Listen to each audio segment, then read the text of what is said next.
Selamat datang ke Panduan Penjaga Stroke, panduan praktikal untuk membantu penjaga memahami, menyokong dan memberikan penjagaan terbaik kepada pesakit stroke.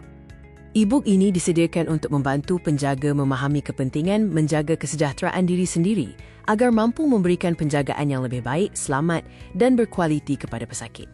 Video ini akan merangkumi topik-topik penting seperti pengenalan caregiver, self-care, pengurusan keletihan, time management, care mendapatkan bantuan, hak penjaga dan checklist penjaga sihat. Caregiver ialah individu yang membantu menjaga pesakit dari segi fizikal, emosi dan keperluan harian. Cabarannya termasuk keletihan fizikal, tekanan emosi, kekurangan masa dan kekurangan sokongan. Self-care penting untuk penjaga sihat.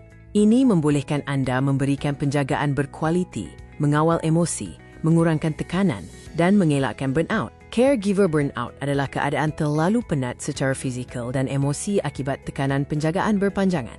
Pelajari teknik mengawal stres seperti pernafasan dan aktiviti rohani. Pengurusan masa yang baik membantu mengurangkan tekanan dan mengelakkan keletihan melampau. Buat jadual harian, tetapkan keutamaan dan gunakan bantuan teknologi. Anda boleh mendapatkan sokongan dari keluarga, komuniti dan profesional. Cari bantuan apabila anda terlalu penat, stres melampau atau sukar mengawal emosi. Penjaga berhak untuk berehat, menjaga kesihatan diri dan mendapatkan sokongan emosi serta komuniti. Terdapat juga bantuan yang boleh dicari seperti bantuan NGO dan sokongan kebajikan. Gunakan checklist penjaga sihat untuk memantau aktiviti self-care anda seperti tidur yang cukup, rehat dan mengambil makanan sihat. Jaga diri anda untuk penjagaan yang berkualiti.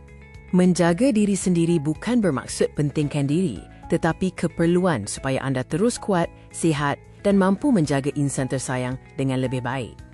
Lampiran disediakan sebagai bahan sokongan untuk pengurusan pesakit yang lebih sistematik.